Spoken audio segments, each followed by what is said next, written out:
moment comes, which comes but rarely in history, when we step out from the old to the new, when an age ends, and when the soul of a nation, long suppressed, finds utterance. It is fitting that at this solemn moment we take the pledge of dedication to the service of India and her people and to the still larger cause of humanity.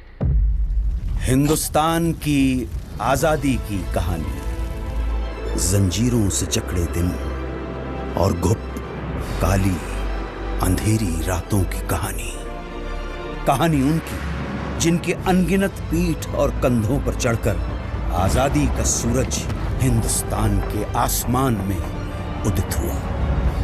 1857 British औपनिवेशिक सत्ता का एक क्रूर, शातिर और दमनकारी चेहरा, east India company. Company ने सिपाहियों को एक नई किस्म की इनफील्ड राइफल दी। इसमें गोली भरने के लिए कारतूस को दांतों से काटकर खोलना पड़ता था। ऐसा करना हिंदू और मुस्लिम सिपाहियों की धार्मिक भावनाओं के विरुद्ध था, क्योंकि कारतूसें चर्बी से बनी हुई थी। और इन्हीं परिस्थितियों में अंग्रेजों के खिलाफ ऐतिहासिक विद्रोह का शंखनाद करने वाले प्रथम नायक थे मंगल पांडे।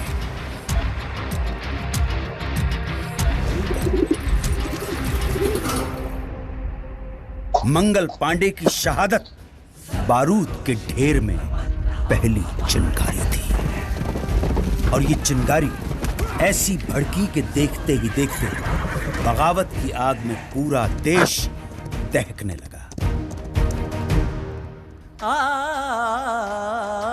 वक्त आने पर बता देंगे तुझे आसमां, हम अभी से क्या बताए क्या हमारे दिल में है। तूफानों की टोली और नसों में इनकलाब, होश दुश्मन के उड़ा देंगे हमें रोको ना। दूर रह पाए जो हमसे दम कहाँ मंजिल में है, सरफरोशी की तमन्ना अब हमारे। हम तो घर से ही थे निकले बांध कर सर पे कफन, जहाँ हथेली पर ये लो बढ़ चले गए एक। ऐ शहीदे मुल्क व मिल्लत, मैं तेरी पर निसार, अब तेरी हिम्मत का चर्चा खैर की महफिल में है। सरफरोशी की तमन्ना अब हमारे दिल में है, देखना है और कितना बाजुए कातिल में है। हाथ जिनमें हो जुनू कटते नहीं तलवार से, सर जो उठ जाते हैं वो झुकते नहीं ललकार से।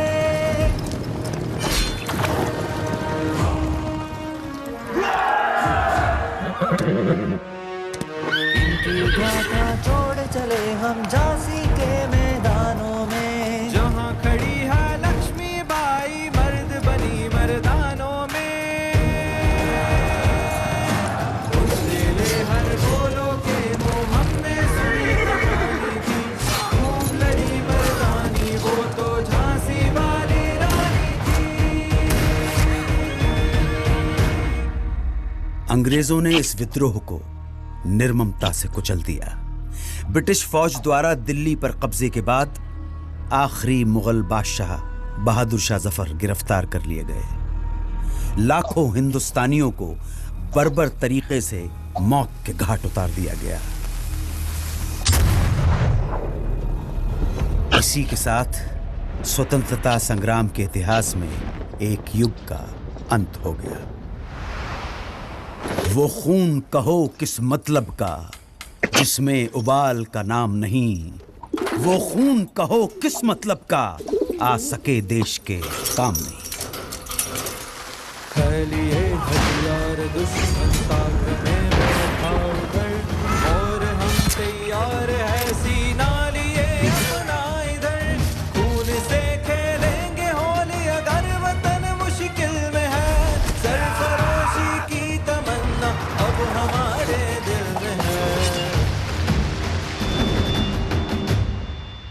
बंगाल भारतीय राष्ट्रीय चेतना का सशक्त केंद्र। इसी चेतना को तोड़ने के लिए, हिंदू मुसलमानों के बीच फूट डालने के लिए सरकार ने घोषणा कर दी बंगाल विभाजन की। और फिर स्वदेशी आंदोलन की ऐसी लहर चली कि जिसकी गूंज भारत के कोने कोने में सुनाई पड़ने लगी।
स्वदेशी आंदोलन का नेतृत्व कर रहे नेताओं को अंग्रेज गिरफ्तार करने लगे और ये आंदोलन धीरे धीरे खत्म होने लगा। अब स्वतंत्रता संग्राम के नभमंडल पे एक अनोखे सूर्य का उदय हुआ।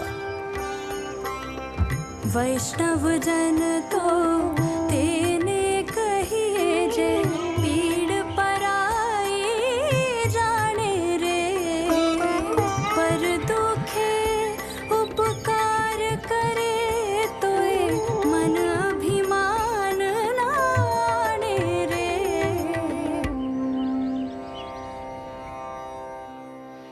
1919 की बैसाखी। इस दिन कुछ ऐसा हुआ जिससे पूरे देश की आत्मा सिहर उठी। खींच कर लाई है सबको कत्ल होने की उम्मीद, आशिकों का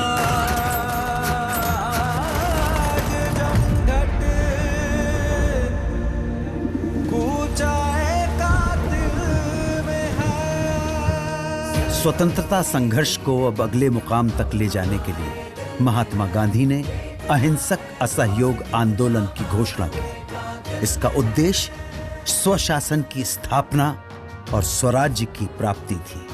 जनता ने इस घोषणा को हाथों हाथ लिया। लोगों ने सरकारी नौकरियों का, अंग्रेजी स्कूल कॉलेजों का, विदेशी कपड़ों और सामानों का बहिष्कार करना शुरू कर दिया और जनता स्वदेशी वस्तुओं का इस्तेमाल करने लगी। आंदोलन अपने उफान पर था।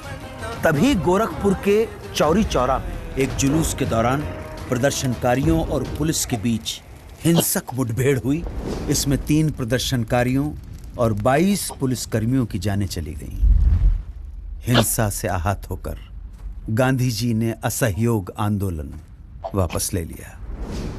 इस फैसले से देश के एक बड़े हिस्से में मायूसी छा गई। उन्हीं दिनों गरम दल क्रांतिकारियों के इरादे कुछ और ही इशारा कर रहे थे।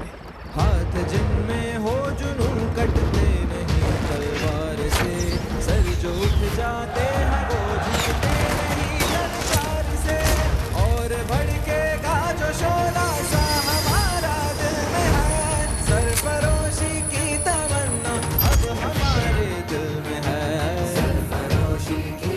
एक तरफ देश जहां विदेशी शोषण और दमन से लड़ रहा था, वहीं दूसरी तरफ छुआछूत जैसी भयानक सामाजिक कुरीतियों के खिलाफ बाबा साहेब अंबेडकर का सत्याग्रह जारी था। निर्दयी सरकार ने बारडोली के सूखाग्रस्त इलाकों में लगान पर छूट की बजाय उसे उल्टा बढ़ा दिया। तब सरदार वल्लभ भाई पटेल के नेतृत्व में किसानों ने सत्याग्रह का एक नायाब तरीका अपनाया। जब पुलिस लगान वसूलने गांव में आती तो उन्हें पूरा का पूरा गांव खाली मिलता। देश भर में स्वतंत्रता सेनानी अपना सर्वस्व झोंकने के लिए तैयार थे।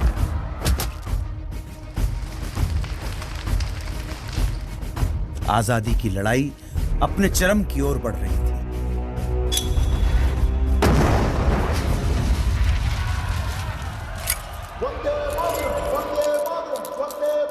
कांग्रेस के लाहौर अधिवेशन में तिरंगा फहराकर पूर्ण स्वराज्य की घोषणा कर दी गई। पूर्ण स्वराज्य का अर्थ था भारत की अपनी संप्रभुता। अब यहां से पीछे हटना नामुमकिन था।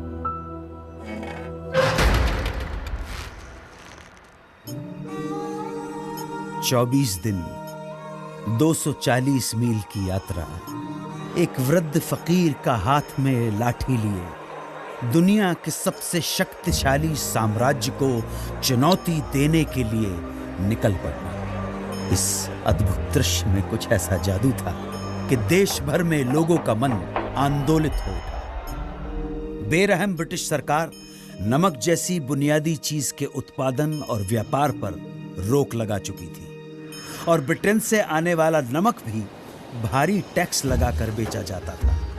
तब गांधी जी ने इस नमक को ही आजादी के लिए संघर्ष का मारक हथियार चुन लिया।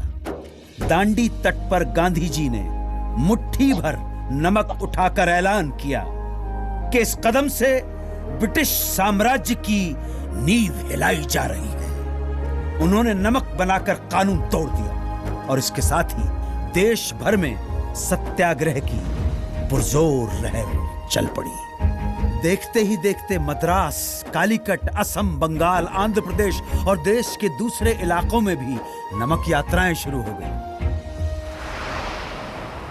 खुदाई खिदमतगार अब्दुल गफ्फार खान के नेतृत्व में 50,000 अमन सुकून के साथ सत्याग्रहियों का समूह।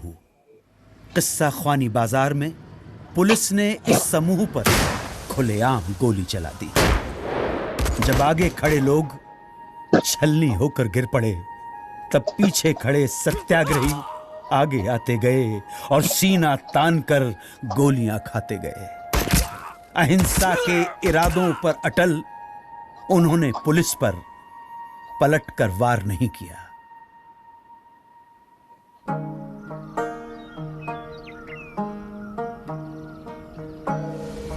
मन समर्पित, तन समर्पित और ये जीवन समर्पित, चाहता हूं देश की धरती तुझे कुछ और भी दूं।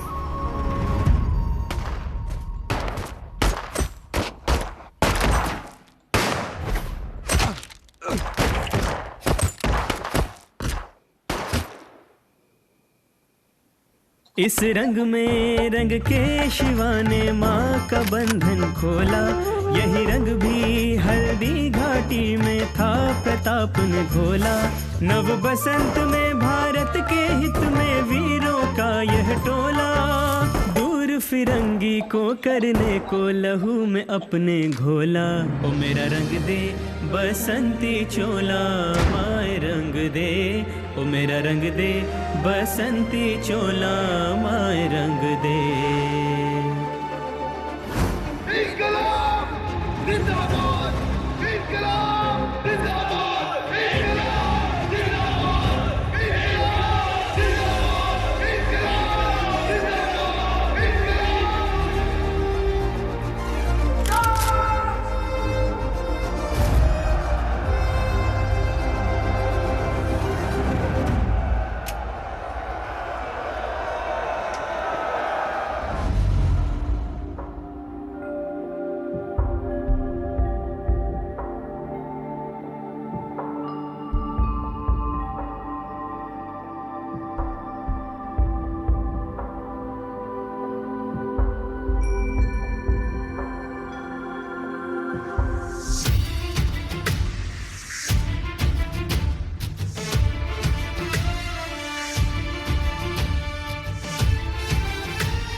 अब आजादी की लड़ाई को अंजाम तक पहुंचाने के लिए महात्मा गांधी ने भारत छोड़ो आंदोलन की घोषणा की।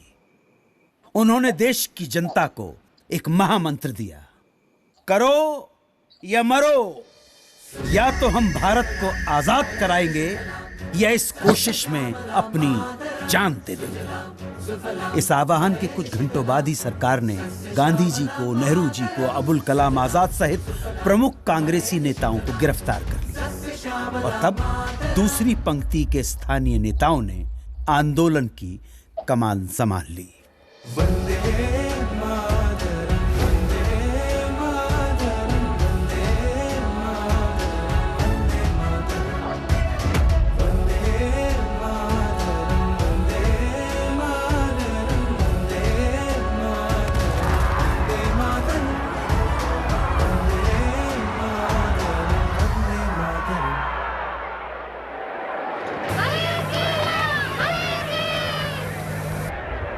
This is Congress Radio calling on 42.34 meters from somewhere in India. Vande Mataram, वंदे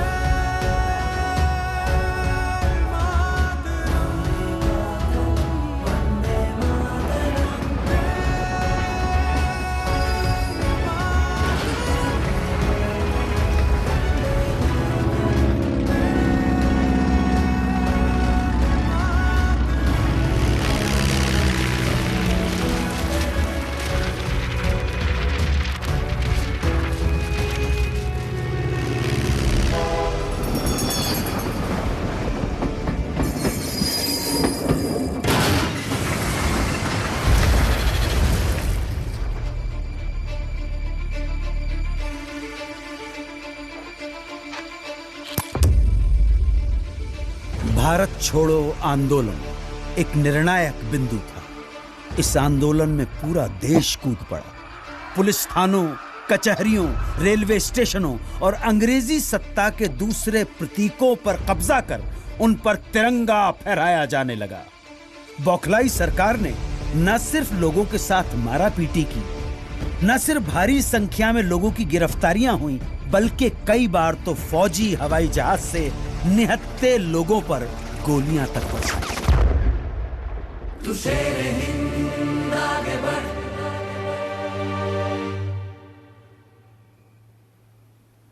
मरने से तू कभी न डर।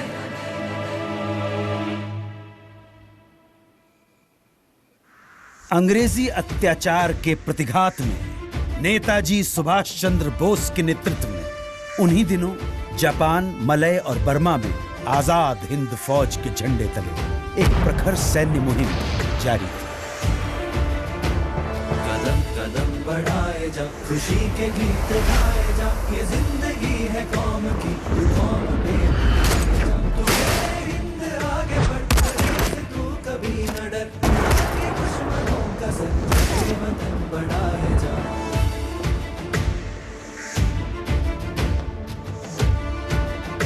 द्वितीय विश्व युद्ध में जापान की हार के बाद आजाद हिंद फौज का विघटन हो गया और इसके साथ ही ये सपना यहीं अधूरा रह गया।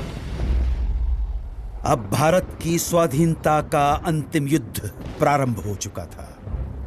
आजादी के दीवाने अपने अथक सामूहिक संघर्ष और कुर्बानी की धधकती लौ में सदियों की गुलामी और शोषण की जंजीरें पिघलाने की कगार पर थे। ये क्षण आसमान के सीने पर तिरंगा फहरा देने का क्षण था।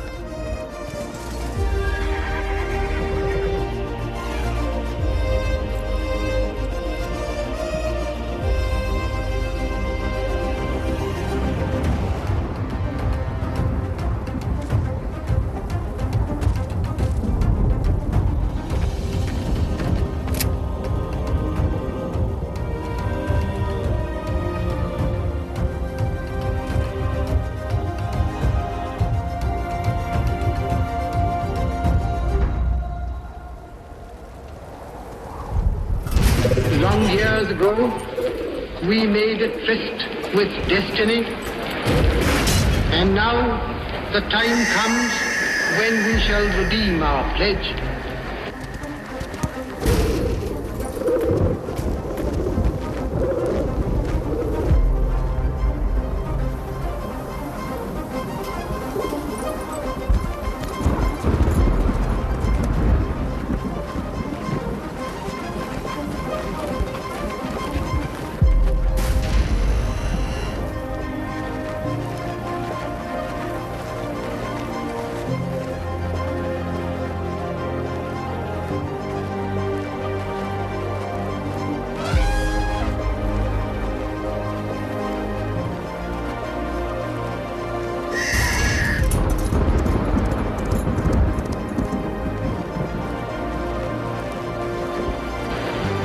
At the stroke of the midnight hour, when the world sleeps,